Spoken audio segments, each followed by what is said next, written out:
Hey guys, what's up? This is Rio. In this video, I want to talk about a time when black people were not allowed to hold the priesthood in the Church of Jesus Christ of Latter-day Saints. Let me give you the raw facts real quick. The LDS Church was organized in 1830.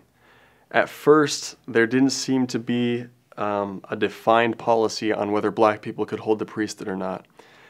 In fact, several black people did hold the priesthood, served missions, and even held positions of leadership. People like Elijah Abel, Joseph T. Ball, a few other black men held the priesthood, Isaac Van Meter, Walker Lewis, Green Flake, and a few others. But about 20 or 30 years after the organization of the church, there seemed to be a gradual policy shift based on what I've studied. And eventually, black people were barred from holding the priesthood, and that priesthood restriction lasted until 1978, and when it was lifted, and all worthy men in the church could hold the priesthood. So that means that there was about 120 years where black people were not allowed to hold the priesthood in the LDS Church. Well, there's obviously two questions that we have. One, does that mean that Mormons are racist, or is the Church of Jesus Christ of Latter-day Saints a racist organization? And two, why? Why was there a ban?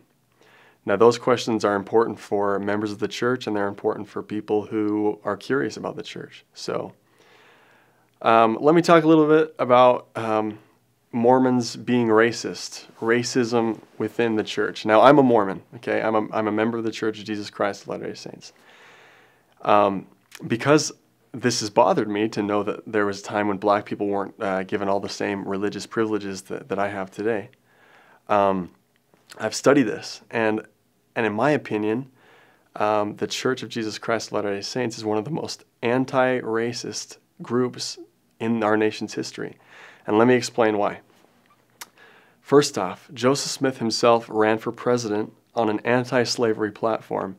Not only was Joseph Smith against slavery, not only did he actively try to end slavery, but he was against segregation. Another thing, Mormons were persecuted and murdered for being abolitionists, okay? Mormons were driven from state to state. Their cities were burned. They eventually fled their own country. And, the two major reasons for the Mormon persecution were polygamy and slavery. And not just slavery, but Mormons' ideology, the ideology that Mormons had about equality. And just to show that Mormons weren't just against slavery, they were also against racism, Mormons opposed the KKK from the very beginning. Now, this is significant because there was a time in our country's history where the KKK was kind of looked at as a respected fraternity of men. They were seen as a noble group of vigilantes, and they were allowed to parade around some of our nation's major cities. And because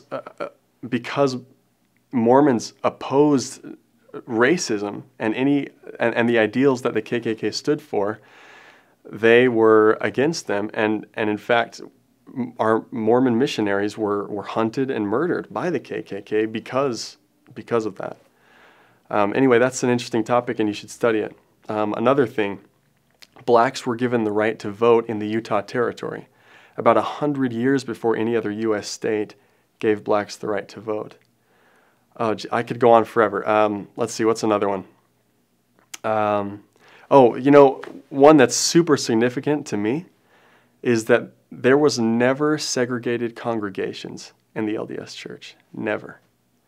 Now, that's really significant. I don't know if any other Christian church, and I could be wrong, but I don't know if any other Christian church can say that. Anyway, let's talk about why. Now, this is a little bit more complicated and difficult to understand.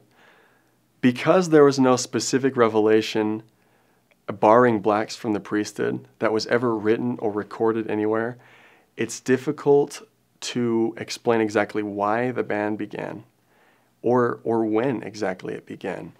Even Brigham Young, the man who seemed to be the one that initiated the ban, he never claimed to receive a revelation from God explaining exactly why there should be a ban, or even a revelation explaining that he should impose a ban. And so even though we don't have a record of him receiving a revelation, we do know that he had a very strong opinion about it. He felt that the ban was justified through an ancient biblical curse. Okay, and some church leaders agreed with him, and some church leaders didn't. And over time, many different theories were proposed to kind of explain why there was a ban. And I've counted about 20, 25 different theories that have become popular over the years. But the fact is that Mormons have been really uncomfortable with this, okay? And perhaps most of all, David O. McKay was uncomfortable with this. He was the president of the church in the 60s.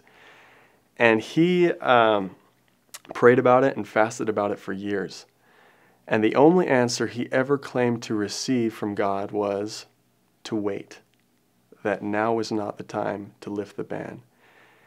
And he wanted to see the ban end, frankly. He wanted it to end. But in his lifetime, he never got to see it, and it wasn't until, like I said, in 1978, under President Kimball, that the ban was lifted.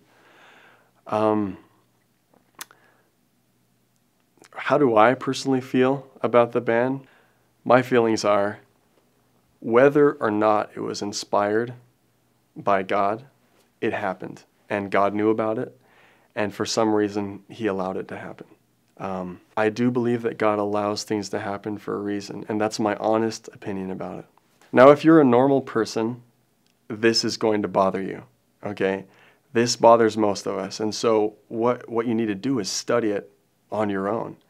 And you need to study responsibly. You need to go out there and study things that are peer-reviewed, that are written by real scholars, that are written by real historians, real research. Go and study the history for yourself. Don't just watch this video. Hopefully this bothers you enough. I mean, if you're normal, you'll feel uncomfortable with it, and you'll have the desire to go and kind of dive into it and study more. The best website to go to, the best website on the internet is blacklds.org. That is the best one. And that will tell you everything you need to know about Mormons and blacks and that history.